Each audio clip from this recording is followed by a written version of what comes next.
Yun mga kabaisip, no, papunta tayo ngayong Baguio. Bibisitahin natin yung mga pamangkin ko tsaka yung kapatid ko na rin. Siyempre, since na matagal na natin sila hindi nakakasama, kailangan natin silang pasyalan. At tsaka namimiss ko na rin yung mga pamangkin ko. Tsaka holiday din ngayon. Merry Christmas sa inyo lahat. Let's go!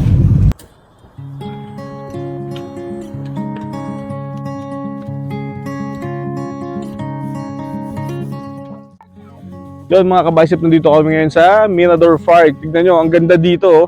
Ang galing! Ayun yung kapatid ko, mga pamangkin ko. Yan.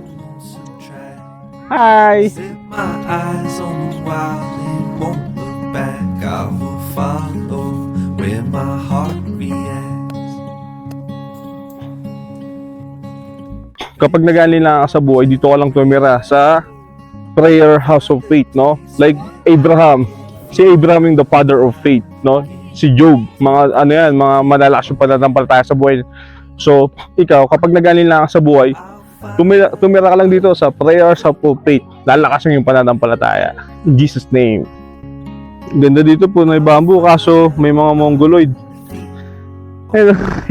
Mga mongoloid, Jade.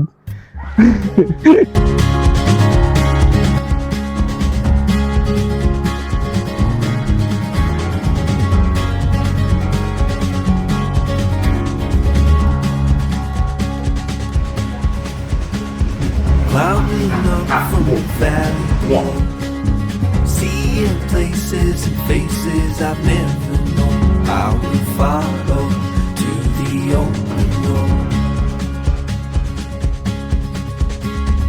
Through the trees till I see the sun. Yun mga kapasip, nandito tayo sa strawberry farm tsaka sa mga lettuce.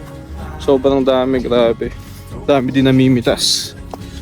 Ayan, kung makikita nyo, ayan. Strawberry, mayroon tayong mga lettuce sa gilid. On the way, I'll find my feet. On the way, I'll find my feet. On the way. Ayan, pabalik na kami mga kabaisip. Papagod pala mamitas ng ano, strawberry. Step by step. So abangan nyo pa yung mga susunod namin na vlog dito sa Baguio. Okay? Paalam! Ang galing! Chase the sun, live the life I'm dreaming of. I'll find my